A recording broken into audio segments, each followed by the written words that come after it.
नमस्कार दोस्तों, आज हम जानेंगे मोहनदास करमचंद गांधी, जिनको हम हमारे राष्ट्रपिता या महात्मा गांधी के नाम से भी जाना जाता है। तो इनके बारे में जानने की कोशिश करेंगे, तो बने रहिएगा, पूरे वीडियो को देखिएगा। मोहनदास करमचंद गांधी का जन्म भारत में गुजरात के एक तटीय शहर पोरबंदर में 2 अक्टूबर सन 1869 को हुआ। उनके पिता करमचंद गांधी एक ब्रिटिश राज के समय काठियावाड़ की एक छोटी सी रियासत के दीवान थे। मोहनदास की माता पुतलीबाई वैश्य समुदाय से ताल्लुक़ रखती थी और अत्यधिक धार्मिक प्रवृत्ति की महिला थी, जिसका प्रभाव मोहनदास करमचंद गांधी पर पड़ा और इन्हीं मूल्यों ने आगे चलकर उनके जीवन में महत्वपूर्ण भूमिका निभाई। वह नियमित रूप से व्रत रखती थी और परिवार में किसी के बीमार पड़ने पर उसकी सेवा में दिन रात एक कर देती थी। इस प्रकार मोहनदास ने स्वाभाविक रूप से अहिंसा, शाकाहार, आत्मशुद्धि के लिए व्रत और विभिन्न धर्मों और पंथों को मानने वालों के बीच परस्पर सहिष्णुता को अपनाया। सन 1883 में 13.5 साल की उम्र में ही इनका विवाह 14 साल की कस्तूरबा से करा दिया।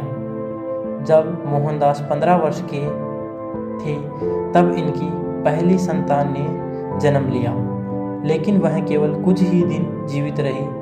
उनके पिता करमचंद गांधी भी इसी साल 1885 में चल बसे। बाद में मोहनदास और कस्तूरबा के 4 संतान हुई: हरिलाल गांधी, मणिलाल गांधी, रामदास गांधी और देवदास गांधी। इनकी मिडिल स्कूल की शिक्षा पोरबंदर में और हाई स्कूल की शिक्षा राजकोट में हुई। शैक्षणिक स्तर पर मोहनदास एक औसत छात्र ही रहे। सन 1887 में इन्होंने मैट्रिक की परीक्षा दी, अहमदाबाद से उत्तीर्ण किया। इसके बाद मोहनदास करमचंद गांधी ने भावनगर के श्यामलदास कॉलेज में दाखिला लिया, पर खराब स्वास्थ्य और ग्रह वियोग के कारण वह अप्रसन्न ही रहे और कॉलेज छोड़कर पोरबंदर वापस चले गए। फिर इन्होंने विदेश से शिक्षा लेने का निश्चय किया। मोहनदास अपने परिवार में सबसे ज़्यादा पढ़े लिखे थे, इसलिए उनके परिवार वाले ऐसा मानते थे कि वह अपने पिता और चाचा का उत्तराधिकारी या दीवान बन सकता है।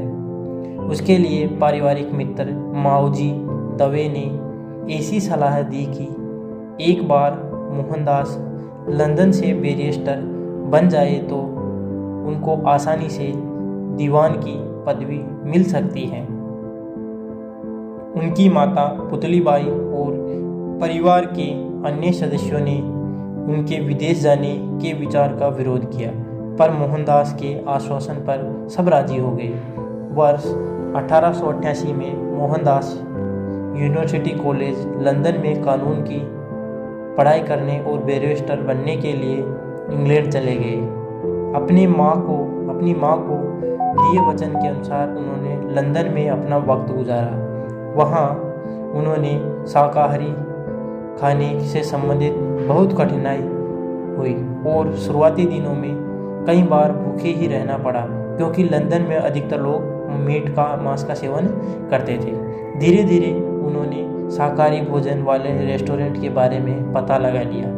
इसके बाद उन्होंने वेजिटेरियन सोसाइटी की सदस्यता भी ग्रहण कर ली। इस सोसाइटी के कुछ सदस्य थियोसॉफिकल सोसाइटी के सदस्य भी थे और उन्होंने मोहनदास को गीता पढ़ने का सुझाव भी दिया।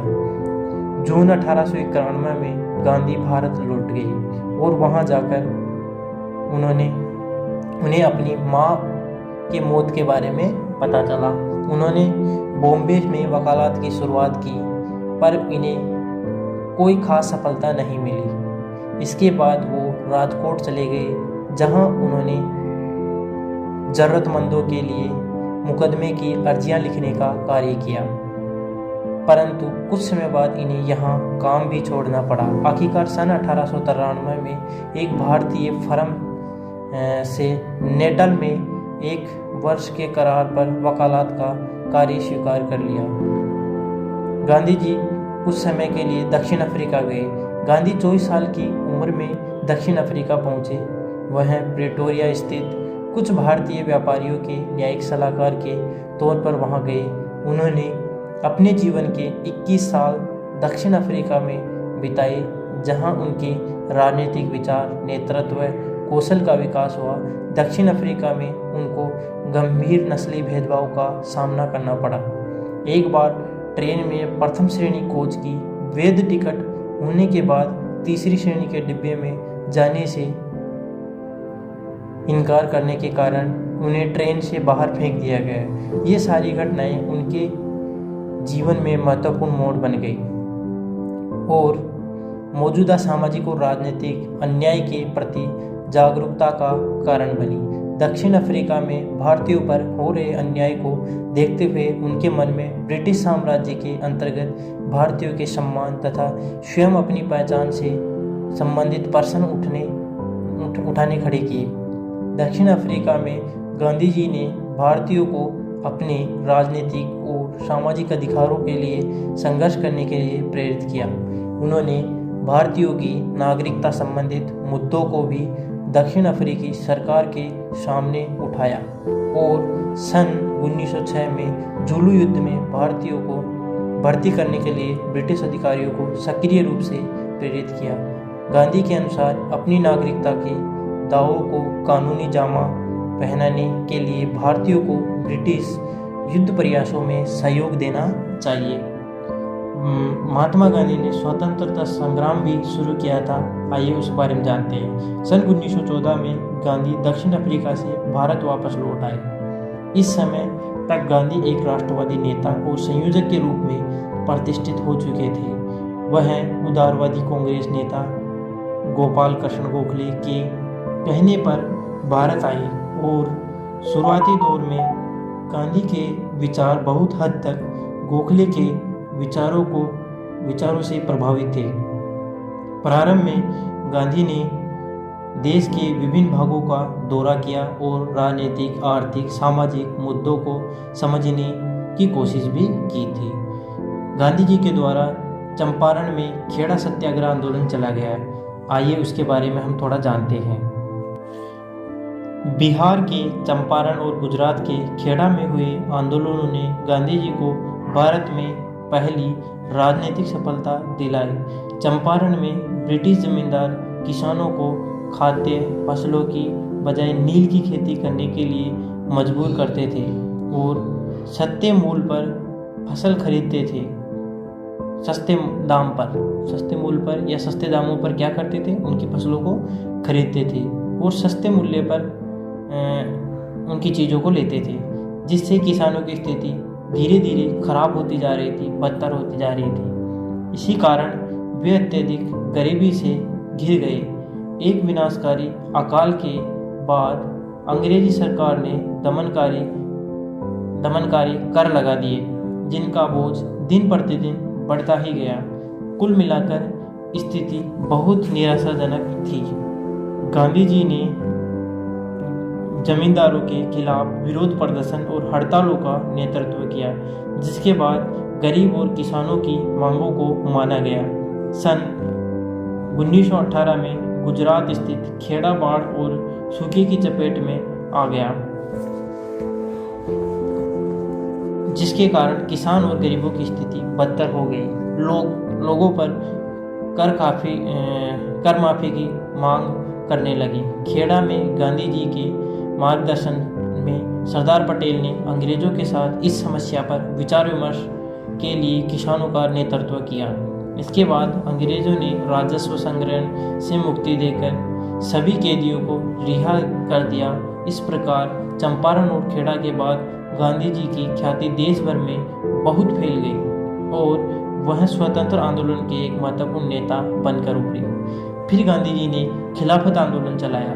कांग्रेस के अंदर और मुस्लिमों के बीच अपनी लोकप्रियता बढ़ाने का मौका गांधी जी को खिलाफत आंदोलन के जरिए मिला।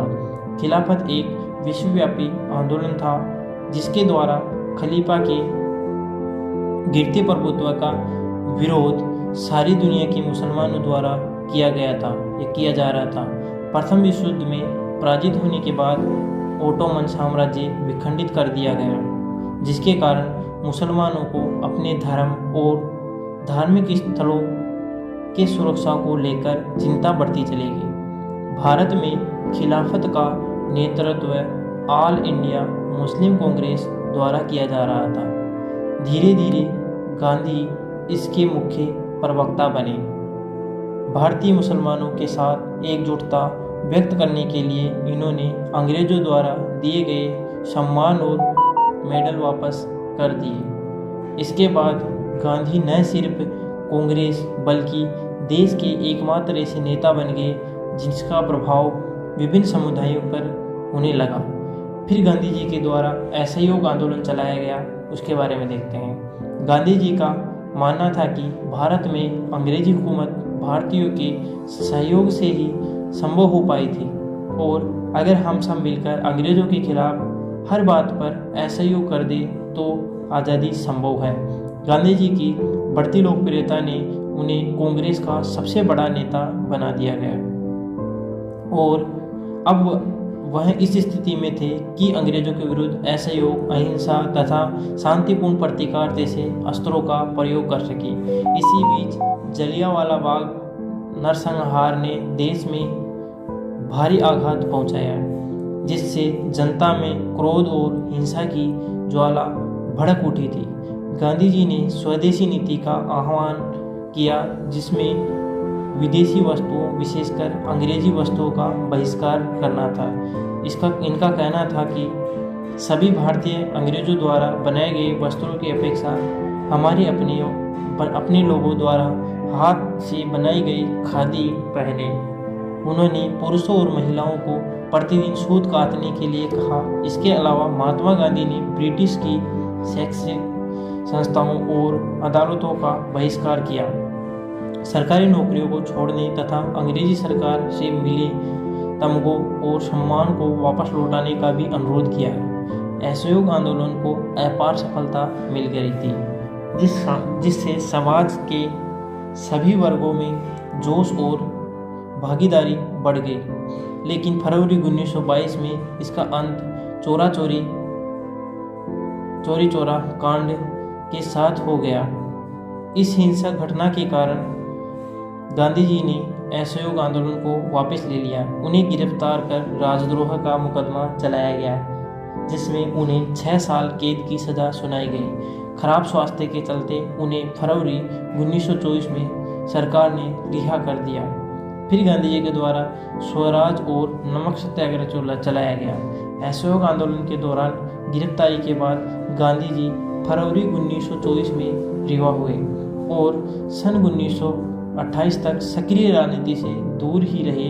इस दौरान वह स्वराज पार्टी और कांग्रेस के बीच मनमुटाव को कम करने में लग रहे थे और इसके अतिरिक्त अस्पृश्यता, खराब अज्ञानता और गरीबी के खिलाफ भी लड़ते रहे।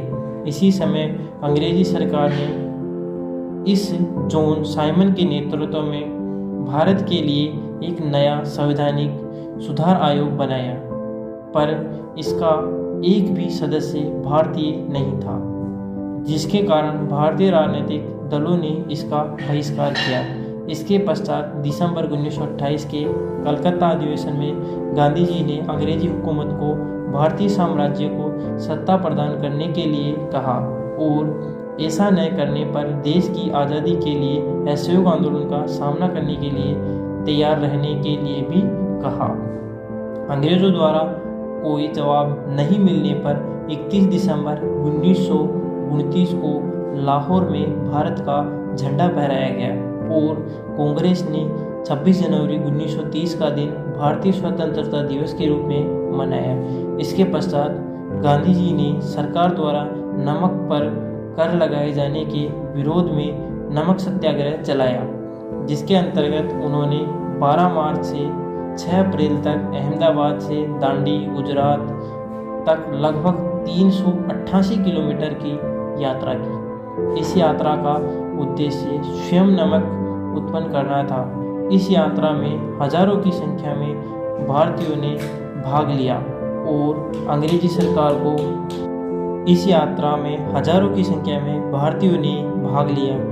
अंग्रेजी सरकार को विचलित करने में सफल रही। इस दौरान सरकार ने लगभग 60,000 से अधिक लोगों को गिरफ्तार कर जेल में बंद कर दिया। इसके बाद लॉर्ड इरविन के प्रतिनिधित्व वाली सरकार ने गांधी जी के साथ विचार विमर्श करने का निर्णय लिया, जिसके फलस्वरूप गांधी इरविन संधि पर मार्च 1931 में हस्ताक्षर हुए।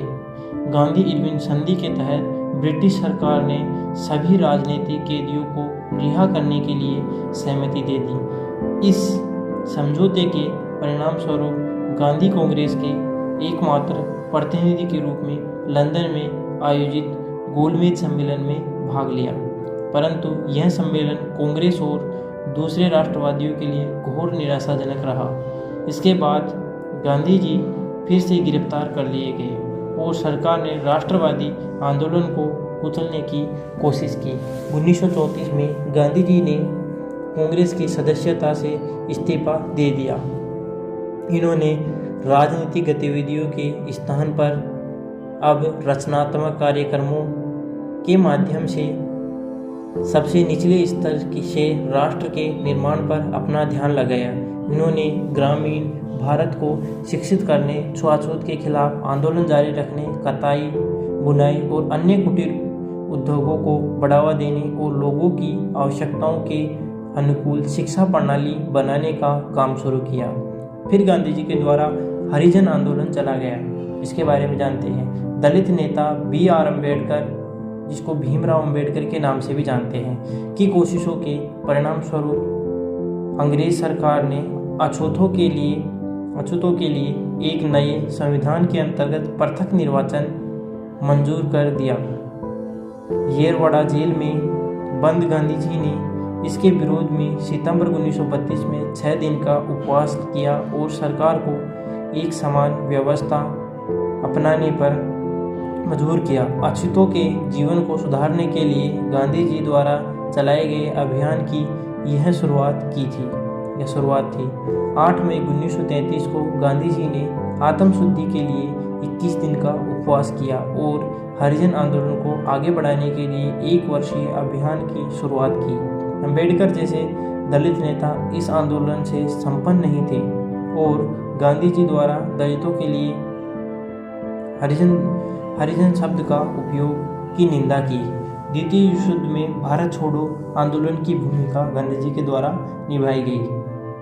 गांधी जी अंग्रेजों को अहिंसात्मक नैतिक सहयोग देने के पक्षधर थे, परंतु कांग्रेस के बहुत से नेता इस बात से नाखुश थे कि जनता के प्रतिनिधियों के परामर्श के लिए बिना ही सरकार के देश को शुद्ध रूप से युद्ध में झोंक दिया था। गांधी जी ने घोषणा की कि एक तरफ भारत को आज़ादी देने से इनकार किया जा रहा है और दूसरी तरफ लोकतांत्रिक शक्तियों की जीत के लिए भारत को युद्ध में शामिल किया जा रहा था। जैसे जैसे युद्ध बढ़ता गया, गांधी जी और कांग्रेस ने भारत छोड़ो आंदोलन की मांग को तीव्र कर दिया। भारत छोड़ो आंदोलन के संघर्ष का सर्वाधिक शक्तिशाली आंदोलन बन गया, जिसमें व्यापक हिंसा और गिरफ्तारी हुई। इस संघर्ष में हजारों की संख्या में स्वतंत्रता सेनानी या तो मारे गए या घायल हो गए और हजारों लोग गिरफ्तार भी कर लिए गए। गांधी जी ने यह स्पष्ट कर दिया कि वह ब्रिटिश युद्ध प्रयासों को समर्थन तब तक नहीं देंगे जब तक भारत को तत्काल आज़ादी न दे दी जाए। उन्होंने यह भी कह दिया था कि व्यक्तिगत हिंसा के बावजूद यह आंदोलन बंद नहीं होगा। उनका मानना था कि देश में व्याप्त सरकारी अराजकता असली अराजकता से भी खतरनाक है। गांधी जी ने सभी कांग्रेसियों और भारतीयों को हिंसा के साथ करो या मरो का, इसको बोला जाता है डू और डाई, के साथ अनुशासन में बनाए रखने को कहा। जैसा कि सबको अनुमान था, अंग्रेजी सरकार ने गांधी जी और कांग्रेस कार्यकारिणी समिति के सभी सदस्यों को मुंबई में 9 अगस्त 1942 को गिरफ्तार कर लिया और गांधी जी को पुणे के आंगा खा महल ले जाया गया था, जहां उन्हें 2 साल तक बंदी बनाकर रखा गया। इसी दौरान उनकी पत्नी कस्तूरबा गांधी का देहांत 22 फरवरी 1944 को हो गया और कुछ समय बाद गांधी जी भी मलेरिया से पीड़ित हो गए। अंग्रेज उन्हें इस हालात में जेल में नहीं छोड़ सकते थे, इसलिए जरूरी उपचार के लिए 6 अगस्त 1944 को उन्हें रिहा कर दिया गया। आंशिक सफलता के बावजूद भारत छोड़ो आंदोलन ने भारत को संगठित कर दिया और द्वितीय विश्व युद्ध के अंत तक ब्रिटिश सरकार ने स्पष्ट संकेत दे दिए कि जल्द ही सत्ता भारतीयों के हाथ में सौंप दी जाएगी।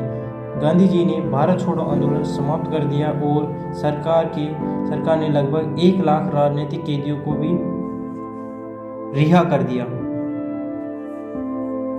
जैसा कि पहले ही कहा जा चुका है, द्वितीय विश्व युद्ध के समाप्त होते होते ब्रिटिश सरकार ने देश को आज़ाद करने का संकेत दे दिया था। भारत की आज़ादी के आंदोलन के साथ साथ जिन्ना के नेतृत्व में एक अलग मुसलमान बहुल्य देश पाकिस्तान की भी मांग तीव्र हो गई थी और 40 के दशक में इन ताकतों को एक अलग राष्ट्र पाकिस्तान की मांग को वास्तविकता में बदल दिया था। गांधी जी देश का बंटवारा नहीं चाहते थे क्योंकि यह उनकी धार्मिक एकता के सिद्धांत के बिल्कुल अलग था, पर ऐसा हो न पाया और अंग्रेजों ने देश को 2 टुकड़ों भारत और पाकिस्तान में विभाजित कर दिया। 30 जनवरी 1948 को राष्ट्रपिता महात्मा गांधी जी की दिल्ली के बिरला हाउस में शाम 5:17 पर हत्या कर दी गई। गांधी जी एक प्रार्थना सभा को संबोधित करने जा रहे थे जब उनके हत्यारे नाथूराम गोडसे ने सीने में 3 गोलियां दाग दी। ऐसा माना जाता है कि हे राम उनके मुख से निकले अंतिम शब्द थे। नाथूराम गोडसे और उनके सहयोगी पर मुकदमा चलाया गया और 1949 में उन दोनों को मौत की सज़ा सुनाई गई। तो उम्मीद करता हूँ सभी को महात्मा गांधी के बारे में अच्छे से समझ में आएगा।